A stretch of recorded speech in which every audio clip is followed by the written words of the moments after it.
Did, did these assholes just win? Oh my god. We haven't won since October 26, 2019. I don't need no goddamn notes for that shit. I remember that date specifically. But here we are, sitting on a Monday, talking about an Arsenal win. Holy shit.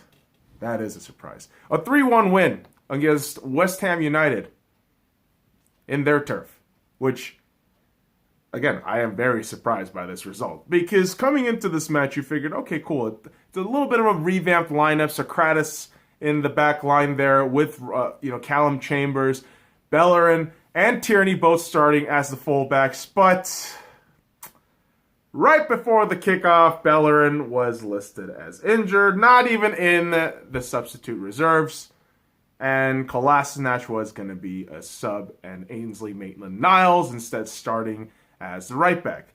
And as you go on to this match, you realize that Tierney gets injured too. And yeah, Kolasinac comes in. So we're back to square one. Kolasinac and Ainsley Maitland-Niles.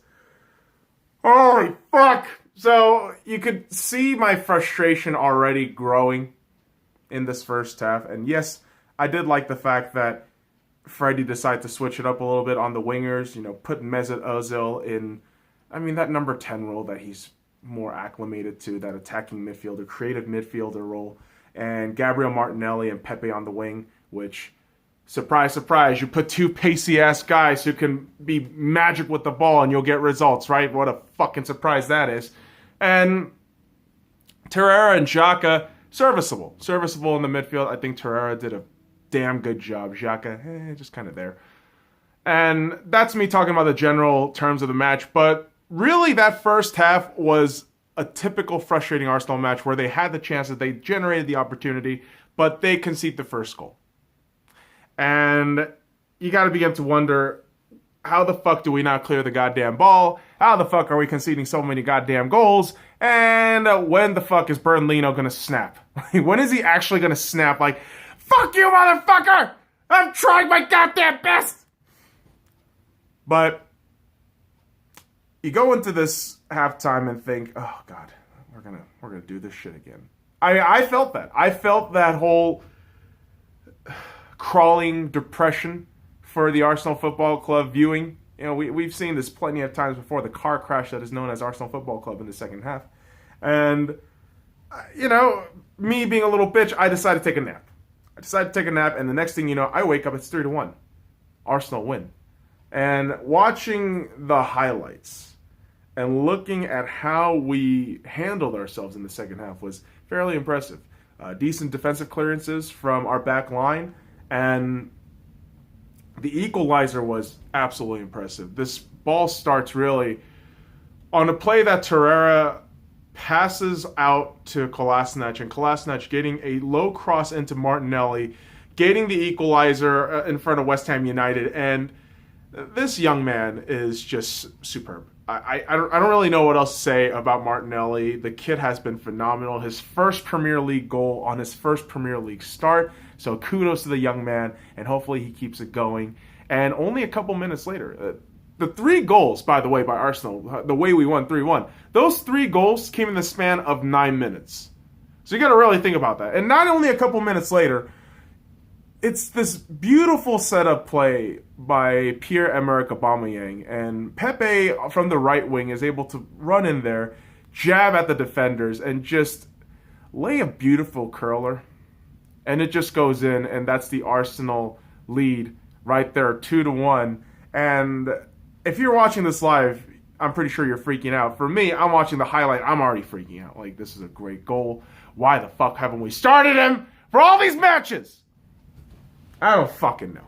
I don't know the goddamn answer to that. But what I do know is Arsenal would score again, right? Because you're watching the highlights and you know the scoreline already.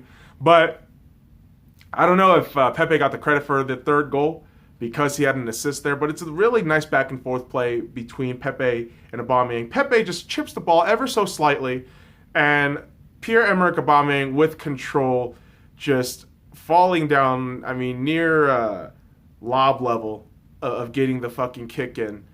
3-1, and Arsenal able to close out the match with relative ease. You know, a couple of possible hiccups here and there, but first 3 points in a goddamn month and a half. Oh my God. I don't know. Like, to me, this obviously doesn't erase the shittiness that was the month or two beforehand. I think moving forward, it's not going to erase any doubt this squad will be facing in terms of personnel, asset retention, and our fixtures are only going to get harder. Thursday, we got Standard Liège away, and Sunday, Arsenal's going against Manchester City at the Emirates. I don't think that's going to be a great match unless we actually show out. Unless we actually figure, okay, cool, let's get to work. Let's start getting some fucking wins now, right? Manchester City's down. They got beaten by United, who, credit to United, they've been doing great. But Arsenal, you got the players. You got the personnel. Why don't you do something? Jesus Christ. Did you know coming into this match we were 11th overall? We're now 9th with a 0 goal differential. It's been an absolutely fucking pathetic season from Arsenal. But if you can salvage this somehow, if you can somehow salvage this, great. Fucking great. Do something about it. Jesus. Fuck. Arsenal, you're bumming me the fuck out. Please win some more matches. Please win some more games. Actually give a fuck about what you're doing on the goddamn pitch. It looks like the players actually gave a shit today, which, surprise, surprise, that results in wins. And Nicolas Pepe, yeah, you start him. You pay £72 million for a fucking winger. You fucking start him!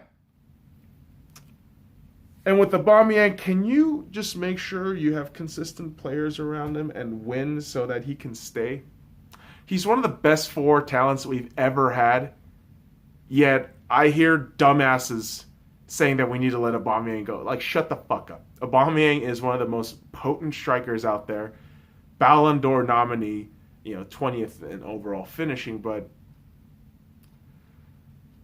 the cantankerous, toxic fan base that is known as Arsenal Football Club supporters, they're unbearable. The most unknowledgeable, worthless fucking group of assholes that assume they know what the fuck to do. But the reality of this squad to me is, yeah, you got the win, but keep going. Keep going, because your contracts, all this shit, none of it matters. Actually go win some fucking games for once. Stop being little pansy assholes. Stop with all the fucking tweeting and the fucking social media gardening. Like, stop that shit. Just go out there and win some fucking games. Come on, you Gunners. Boys and girls, follow me at the Sky Lounge and all the links in the description below. Like, comment, subscribe for more daily content. Now, fuck off.